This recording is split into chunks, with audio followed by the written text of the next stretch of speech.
بھائیوں، سورہ روم کی آیت مبارکہ بھائیوں کے سامنے پڑھی ہے۔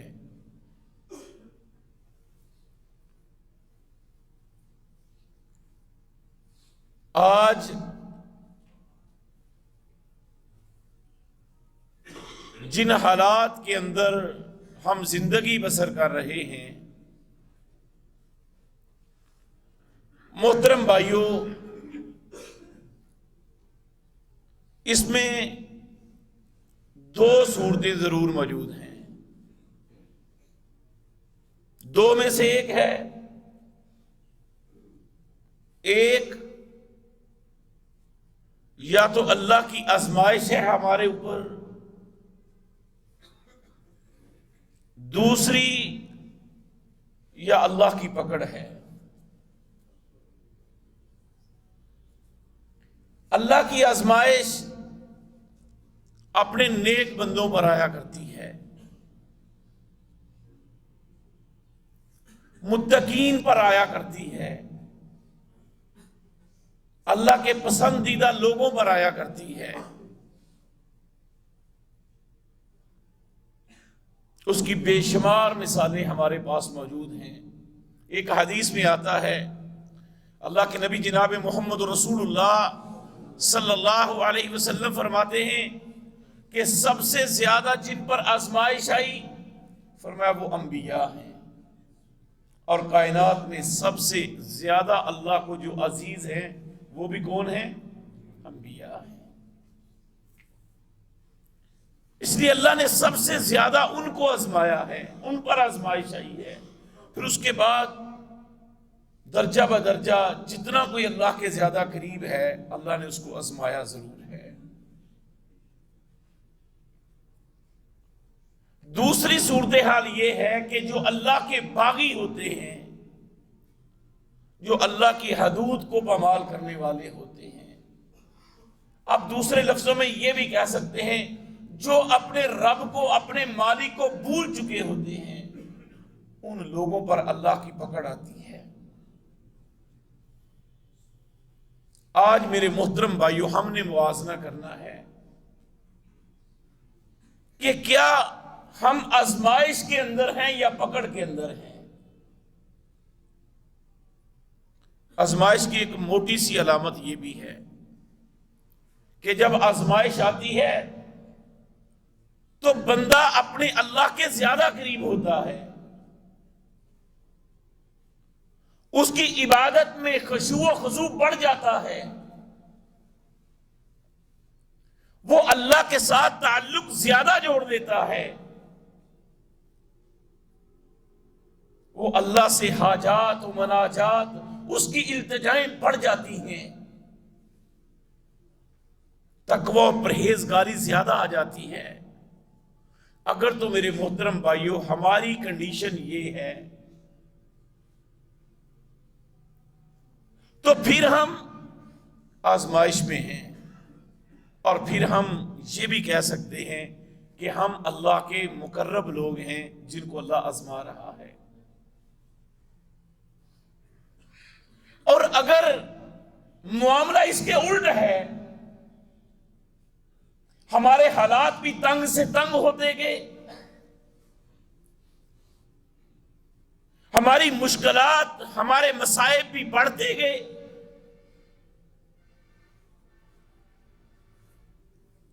اور بجائے اس کے کہ ہم اللہ کے قریب ہوتے، اللہ سے التجائیں کرتے، ہم اللہ سے بھی دور ہوتے گئے۔ اگر اللہ کے ساتھ تعلق مضبوط نہیں کرنے کی کوشش کی تو پھر میرے محترم بھائیوں ہم اللہ کی پکڑ میں آئے ہوئے ہیں۔ کیا خیال ہے؟ موازنہ کرنا تو آسان ہے ہر بندے کے لیے۔ ان حالات میں بھی کچھ متقی لوگ اللہ کے قریب، آپ سمجھ لیں وہ آزمائش میں ہیں، اور کچھ گناہگار جو اللہ کی بغاوت پر اترے ہوئے ہیں وہ اللہ کی پکڑ میں آ گئے۔ کچھ آزمائے جا رہے ہیں اور کچھ پکڑے جا رہے ہیں۔ اور یہ ابھی ترکی کے زلزلے کو دیکھ لیں. اللہ تعالی ہمیں ایسی آفات سے محفوظ رکھے. میرے محترم بھائیوں، کیا دل دہلا دینے والا زلزلہ نہیں ہے؟ کیا وہ مناظر دیکھے جاتے ہیں؟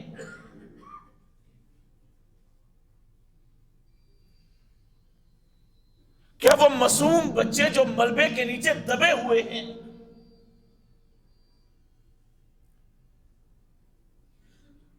لیکن ایمانداری سے سوچے محترم بھائیوں، یہ اتنا بڑا سانحہ دیکھنے کے باوجود بھی کیا میرے ایمان میں کوئی فرق پڑا ہے؟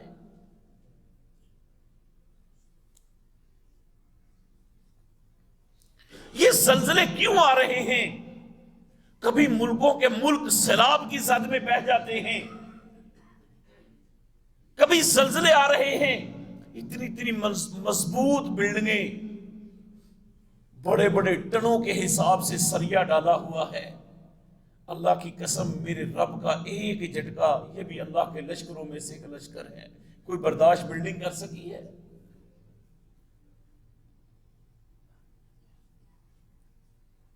لیکن انسان اتنا سخت دل ہو چکا ہے، ہمارے دل کتنے سخت ہو چکے ہیں،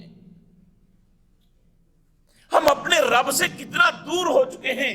میرے محترم بھائیوں، کتنے ہم میں سے لوگ ہیں جو مسلوں پہ گر کے اپنے رب سے یہ پناہ مانگتے رہے کہ اللہ ہمیں ایسی آفت سے محفوظ رکھنا. ہم میں سے کتنے ہیں جنہوں نے دعا کی ہو؟ ہم کتنا اللہ کے قریب ہوئے ہیں. ایک ہے زلزلوں کا آنا، سیلاب کا آنا، ایک یہ آزمائش ہے، اور ایک اس وقت جو میرے ملک کی حالت ہے، کیا یہ کسی آزمائش سے کم ہے؟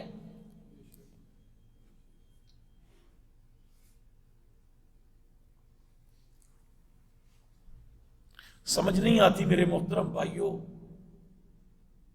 کہ اب ہمارے ساتھ بن کیا رہا ہے. آج ہم اس صورتحال میں پہنچ چکے ہیں کہ ہم کس کو صحیح کس کو غلط کہیں. اس ملک کے اجاڑنے کا ذمہ دار کون ہے؟ یہ ایٹمی پاور پاکستان، یہ لا الہ الا اللہ پر بننے والا پاکستان، یہ اللہ کی توحید پر لیا ہوا ملک. کسی برٹش نے محمد علی جناح سے پوچھا تھا کہ ملک بنانے کی بات کرتے ہو، قانون کہاں سے لاؤ گے، نظام کون سا بناؤ گے؟ بڑے بڑے مولویوں کو شاید یہ بات سمجھ نہ آتی. اس وقت محمد علی جناح رحمہ اللہ نے کہا تھا، ہمارا قانون، ہمارا نظام جو ہم ملک بنانے جا رہے ہیں، اس کا نظام اللہ رب الرحمن نے 1400 سال پہلے نازل کر دیا ہے. یہ اس نظام پر بننے والا پاکستان، میرے محترم بھائیوں، یہ فیصلہ آپ لوگوں نے، ہم نے کرنا ہے کہ ہم آزمائش کے اندر ہیں یا پکڑ میں آئے ہوئے ہیں.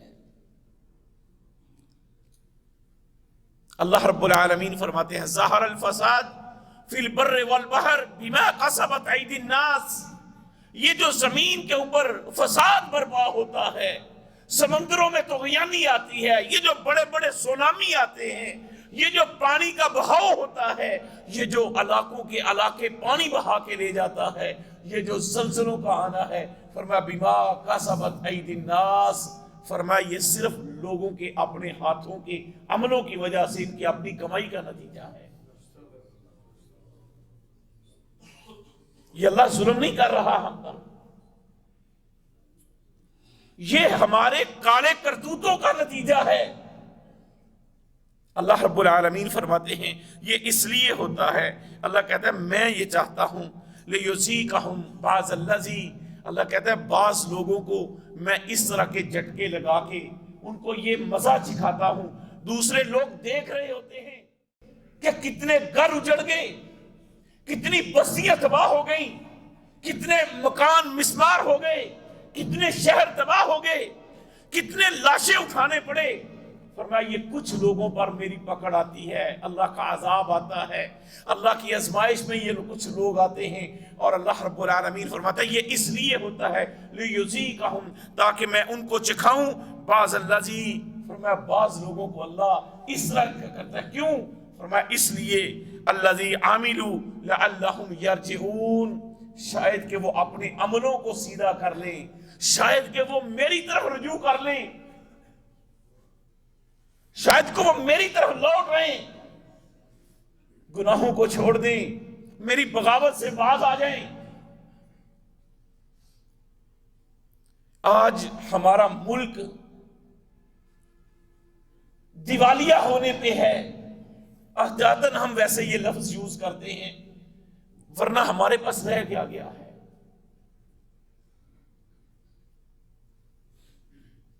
جس ملک میں آپ اپنی مرضی کے ساتھ چیزوں کے ریٹ متعین نہیں کر سکتے، کیا خیال ہے پٹرول کا ریٹ ہم بڑھاتے ہیں، ہماری ریاست کے پاس اختیار ہے، کتنے دنوں سے پٹرول ہونے کے باوجود، ڈیزل ہونے کے باوجود لوگ لائنوں میں کھڑے ہیں، کوئی 100 روپے کا دے رہا ہے، کوئی 50 روپے کا دے رہا ہے، کوئی دینا ہی نہیں چاہ رہا۔ میرے محترم بھائیوں، کیا ہو گیا ہمیں؟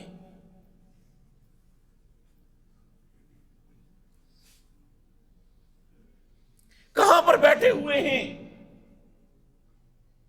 لیکن مجال ہے پوری قوم کوئی اللہ کے ساتھ بھی تعلق بنانا چاہے، کوئی اللہ کے سامنے بھی گریہ زاری کرنے والا ہو، کوئی اللہ کے سامنے بھی رونے والا ہو، کوئی اللہ سے بھی مدد مانگنے والا ہو۔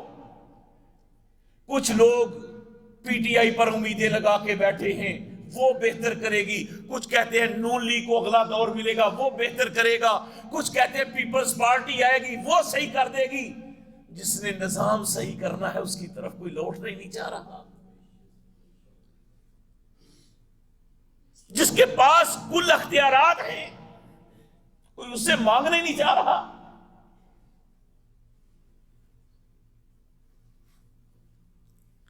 اور میرے محترم بھائیوں، ان سیاسی چوروں نے ہمارے ملک کو دیوالیہ کر دیا ہے۔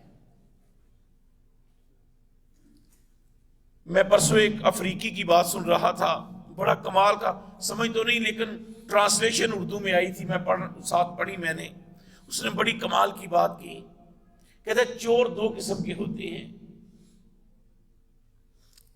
2 قسم کے چور ہوتے ہیں۔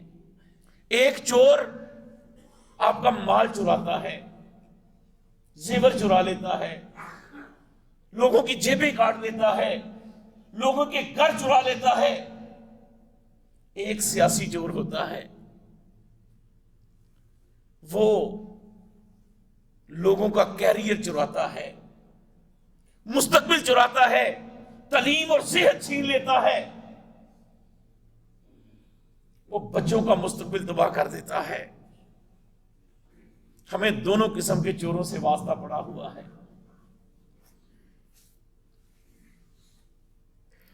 نہ ہمارے پاس مال رہا، ہمارا مال بھی چوری ہو گیا، ہمارا مستقبل بھی داؤ پر لگا ہوا ہے۔ اور یہ لا الہ الا اللہ پر بننے والا ملک پاکستان، بعض میرے بولے والے بھائی ابھی بھی یہ بات، ایس ملک نو کچھ نہیں ہوندا کیونکہ لا الہ الا اللہ سے بنے ہیں۔ وہ میرے محترم بھائیوں، یہی وہ ملک ہے جس کو 2 ٹکڑے کر دیا گیا۔ بنگلہ دیش کیا تھا؟ وہ پاکستان ہے۔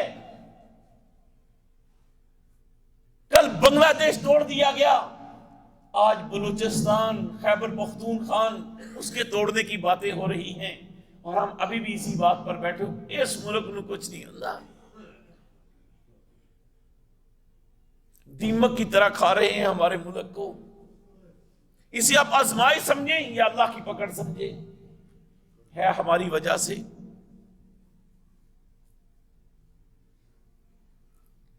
ہے ہمارے عملوں کا نتیجہ۔ اللہ رب العالمین فرماتے ہیں وَلَنُذِيقَنَّهُم مِّنَ الْعَذَابِ الْأَدْنَىٰ دُونَ الْعَذَابِ الْأَكْبَرِ، فرمایا ہم چھوٹے عذاب پہلے لوگوں کو بڑے عذابوں سے، پہلے جو قریب کا عذاب ہے، جو ہلکا ہوتا ہے، اللہ وہ دیتا ہے شاید ہوش میں آ جاؤ. وَلَنُذِيقَنَّهُم مِّنَ الْعَذَابِ الْأَدْنَىٰ دُونَ الْعَذَابِ الْأَكْبَرِ. بڑے عذاب سے اللہ رب العالمین پہلے چھوٹے چھوٹے جھٹکے لیتا ہے، شاید قوم ہوش میں آ جائے، شاید یہ اپنی زندگی بدلنے کے لیے کھڑی ہو جائے. اللہ رب العالمین فرماتے ہیں وَلَنُذِيقَنَّهُم، ہم چکھاتے ہیں ان کو ذائقہ دیتے ہیں، چکھاتے ہیں ان کو چھوٹے قریب کے عذاب، تھوڑی پکڑ، دون العذاب الاکبر، بڑے عذابوں سے پہلے. اور فرمایا اللہ رب العالمین لعلہم یرجعون، مقصد صرف ایک ہوتا ہے کہ شاید یہ ڈر کے اپنے رب کی طرف رجوع کر جائے، شاید یہ حق کا ساتھ دینا شروع کر دیں. میرے محترم بھائیوں، ایمانداری سے سوچیں، کبھی ہم نے حق کو چنا ہے؟ حق کدھر ہے؟ سچ کدھر ہے؟ اسی ہمیشہ تڑے کٹے نے. حق سچ دیکھا جاتا؟ کوئی حق دیکھنا ہی نہیں چاہتا، کوئی اللہ کی طرف آنا ہی نہیں چاہتا. آپ کو پتا ہوگا یہ سچا آدمی ہے، یہ جھوٹا ہے، لیکن یہ جھوٹا آپ کا دوست ہے، آپ کا کولیگ ہے، آپ کا باس ہے، آپ کا مالک ہے. کس کا ساتھ دیں گے؟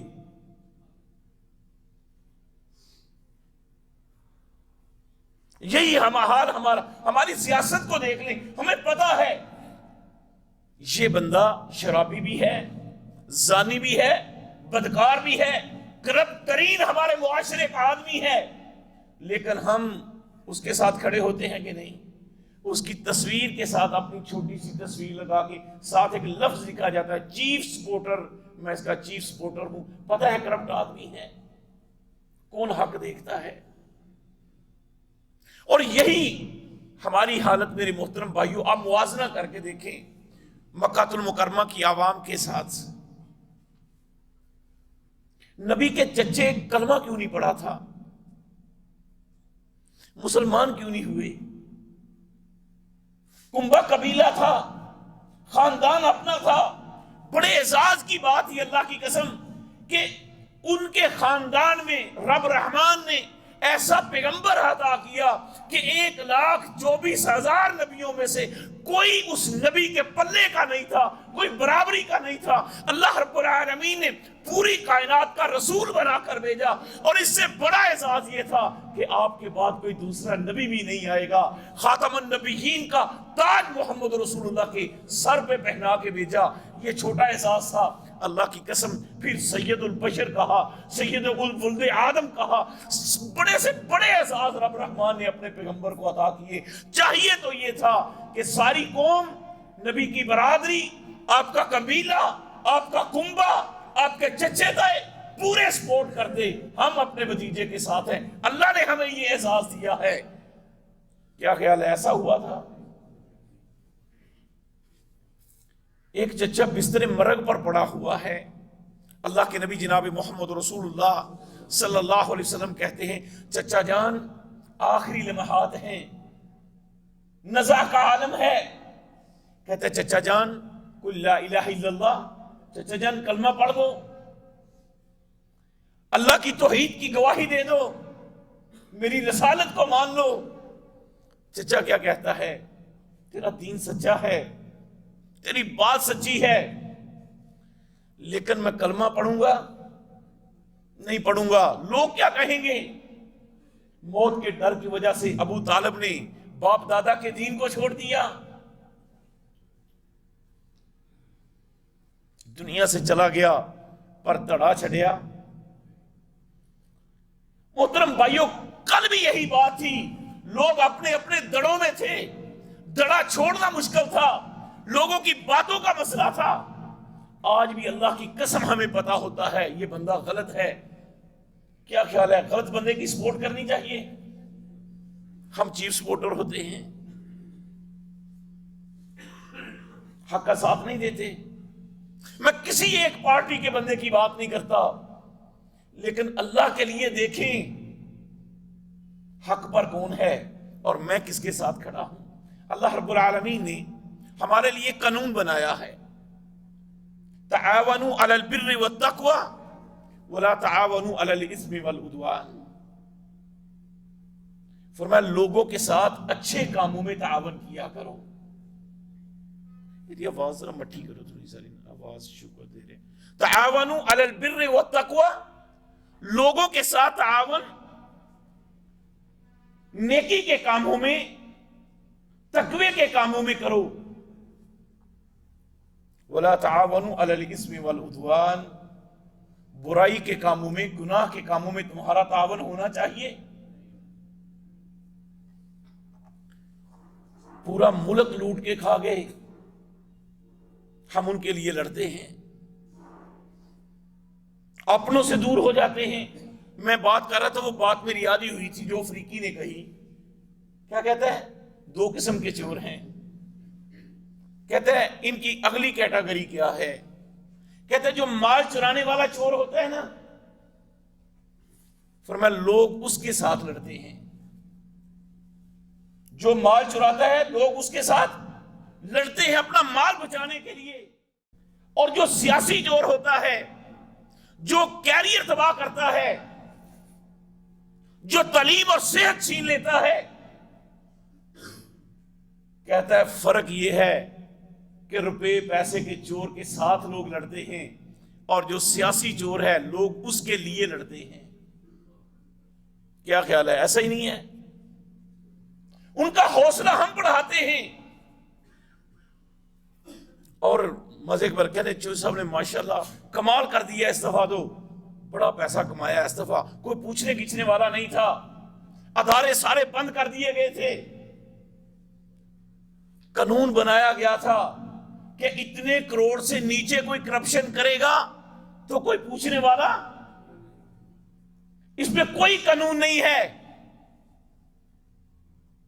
کروڑوں کی کرپشن کرو، فرض کیا 10 کروڑ پر کوئی نہیں پوچھتا، مجھے لمٹ نہیں معلوم، شاید کسی بھائی کو پتا ہو، اگر 10 کروڑ پہ کسی کا محاسبہ نہیں ہوگا، اپنے ہر ٹرنور میں 10 کروڑ روپیہ لوٹ لو پاکستان کا، کوئی آپ سے نہیں پوچھے گا۔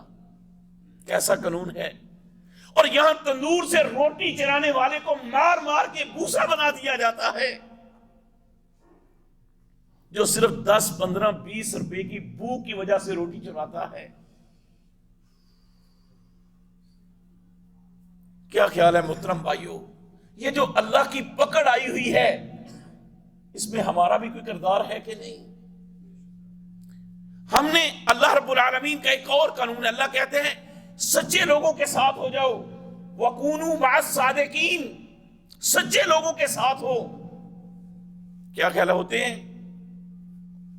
کوئی نیک آدمی، میں مولوی نہیں کہہ رہا، نیک آدمی، شریف آدمی ہماری اس سیاست میں آ جائے تو لوگ اس کو کیا کہیں گے کہ نہیں تواڈے والا کام نہیں، یہ شریف لوگوں کا کام نہیں ہے، یہ لٹیرے لوگوں کا کام ہے۔ اور بھائی اگر شریف کا کام نہیں تو پھر تم لٹیرے لوگوں کے ساتھ تعاون کیوں کرتے ہو؟